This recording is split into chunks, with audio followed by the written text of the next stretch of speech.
Yo, what's up mga kaduit? Ayan, good morning po sa inyong lahat. At last time nga ay nagpalit tayo ng mga gold bolts, fender bolt, saka yung ating front axle dito sa ating NMAX. Ayan, pinagpapalitan na natin para maging gold bolts na lahat. Ayan, kasama na yung sensor bolt sa mga pinalitan natin. So, medyo nagkaroon na ng maganda-gandang itsura, kaya naman mayroon na naman ulit tayong panibagong project ngayon. At ngayon naman ay magpapalit tayo ng front caliper na 4-pot at saka yung ating big disc o yung ating rotor disc para dito sa ating NMAX. So papalitan natin ngayon para mas maganda talaga. Didiinan na natin ng mas maganda yan para presentable. Okay, tirahin na natin.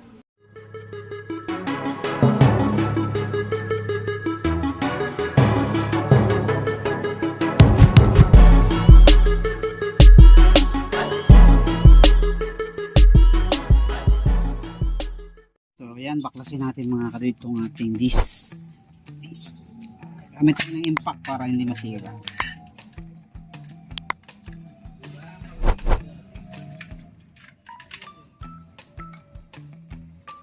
So mas safe kasi pag ganyang maninipis disc bolt ang gamitin nyo, impact.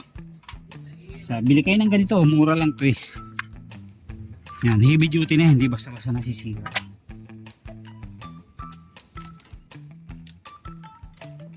Tapos gamit kayo ng 8mm na socket wrench. Yan, tapos impact.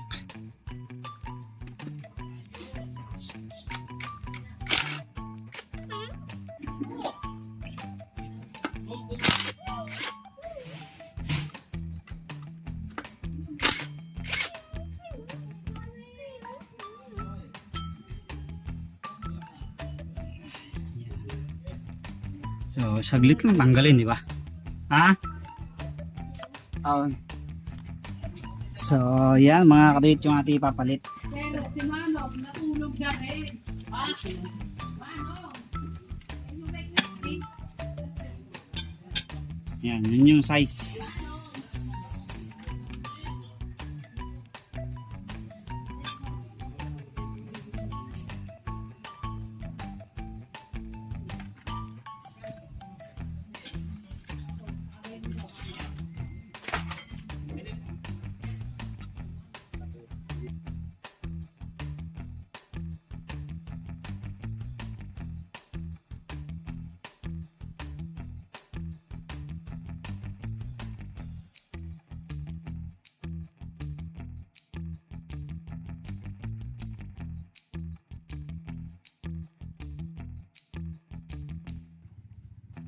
Okay.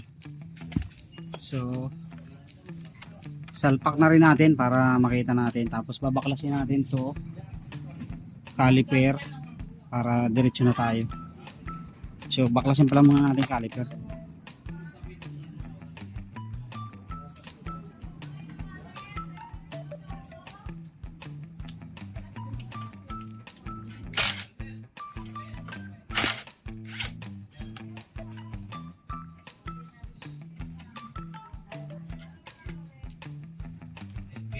Okay, tapos salpak na lang muna natin yung ating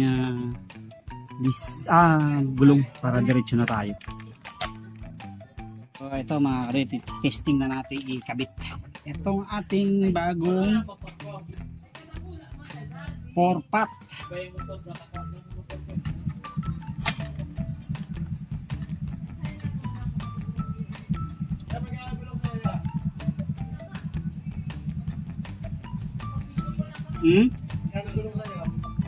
Anong depende sa ano yung size eh.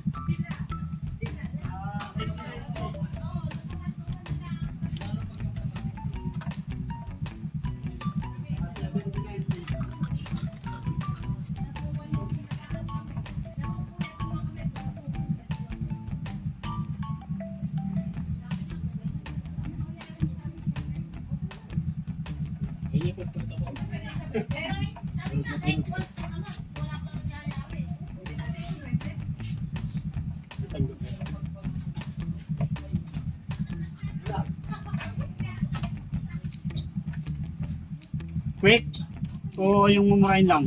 Kasi depende kasi kung ano available na ano kay boss eh. Hindi kasi ako nag-i-stock eh.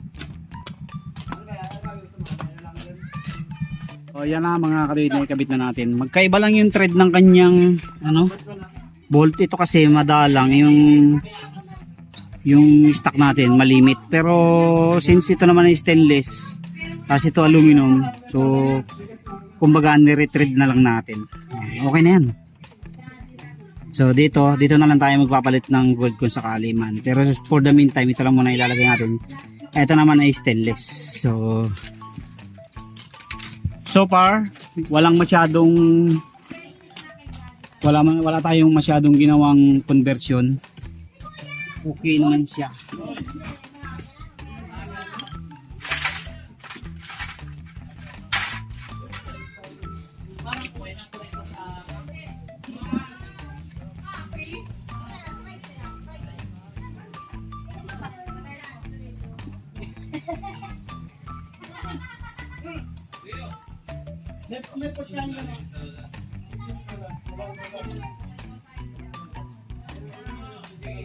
Okay. So sasalpakan natin ang bagong hose, pero bago natin isalpak yung hose, kakabit na muna natin yung brake lever natin na bago.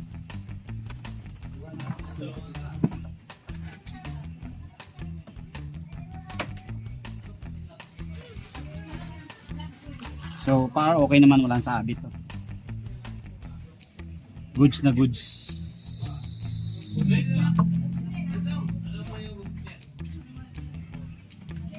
Okay. So dito babaklasin muna natin to. Tapos magpapalit tayo ng brake master. So ang ipapalit natin, so kung makapansin nyo, yung aking brake lever ay ano na, pangit na. Tapos dito, so papalitan natin ito.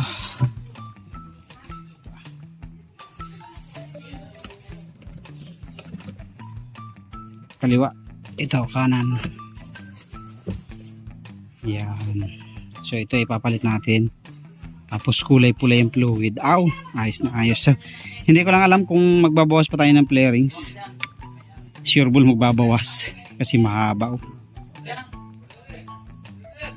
So, subukan natin, malalaan natin. Okay, baklasin muna natin. Tapos saka natin ilagay ito. Mga kadawit na ikabit na natin yung ating ayan, oh. Yung right, tapos ito yung left. So ang ginamit natin yung paring ano, yung kasama dito, kasi kung dito tayo maglalagay masyadong pasok na, kaya ito yung nilagay natin. Okay, so sasalpak lang muna natin itong unahan para ma-bleed, tapos saka na natin itong likod kasi mabilis lang naman itong likod. Iangat lang natin to, hindi na natin kailangan mag-bleed ng matagal. Okay, so yun na. So nagano tayo, nagbawas tayo dito. Ayan, binawasan natin ng konti. Ayan, magkabila, sinukat natin actual fitting. So ayos na yan. Konting bawas lang kasi ano to eh, sinaktong fitting lang natin. Ayan, pakita natin. So yan na mga kadito. Sakto-sakto yan, oh. Yung bawas dito. Ayan. Almost 0-0 yan. Dito din. Ayan. Para hindi siya dungaw na dungaw. Meron ditong konting space kasi yun nga, tulis to eh. Yung stock ay square. So ayos na yan. Ox na yan. Binawasan natin, minanwal lang natin yan. Ginamitan natin ng cutter at saka kikil. Okay? Salpak na natin. So ito na mga kadit, tatapos na tayo magkabit. Kinabit na natin dito, dito. So yung hose nun sa likod, hindi na natin pinalitan yan. Yan pa rin. Tapos ito yung bagong hose natin. So yung stock, kailangan kasi baklasin to para matanggal yan. Dahil meron yung connection dyan sa gitna. Parang kung sa sasakyan, meron yung bracket dyan sa gitna. Nakakonek itong hose na to. Tapos sa kabila, yung kabilang hose naman. So hindi ko na yan tatanggalin, dyan na lang yan. Tapos dito sa baba okay na rin. Ayan na. So yung hose na malaki, yan nilagay ko na lang doon sa yan, oh, kinibultay ko na lang dyan, yan. So tinakpan ko na rin lang yung dulo para hindi siya madumihan. Tapos ito na. So ayusin ko na lang dito sa loob yung connection pagkatapos. So ibibilid na muna natin. Okay na yan, walang sabit yan, oh. Ayos, oh. So bibilid natin para gamit na natin yan din. Okay, magsisimba kasi tayo mamaya. So dito ako magbibilid dito. Ayan, paakyat. Okay.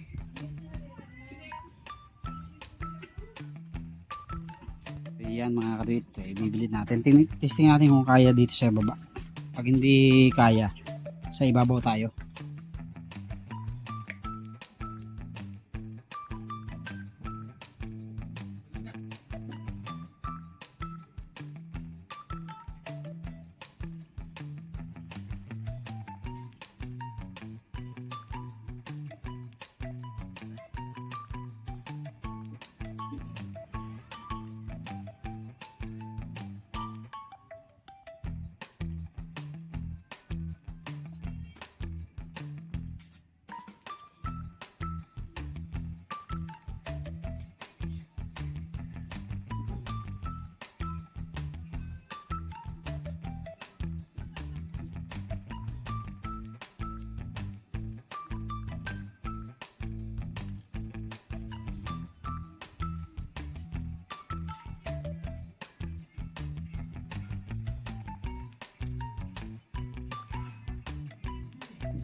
Sayang.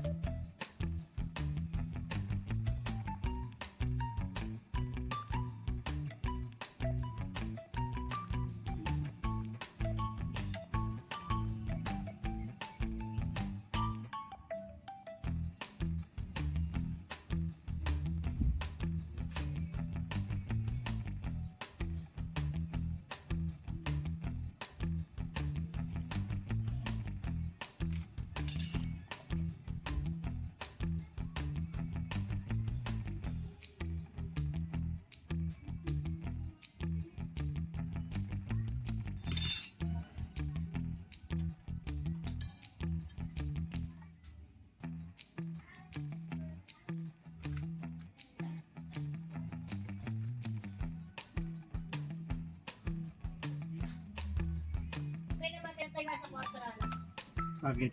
Wow.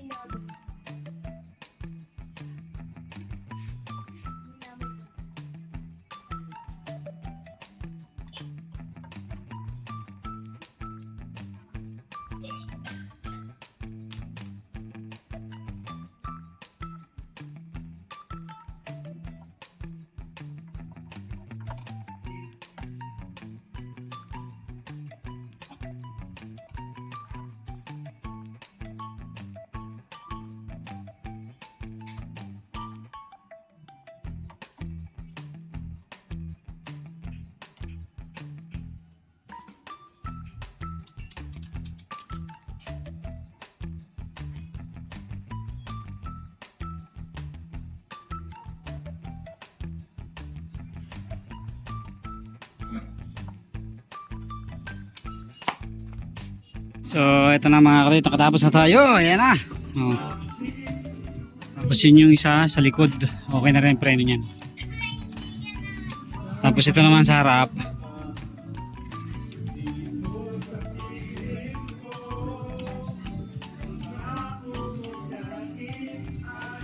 Okay.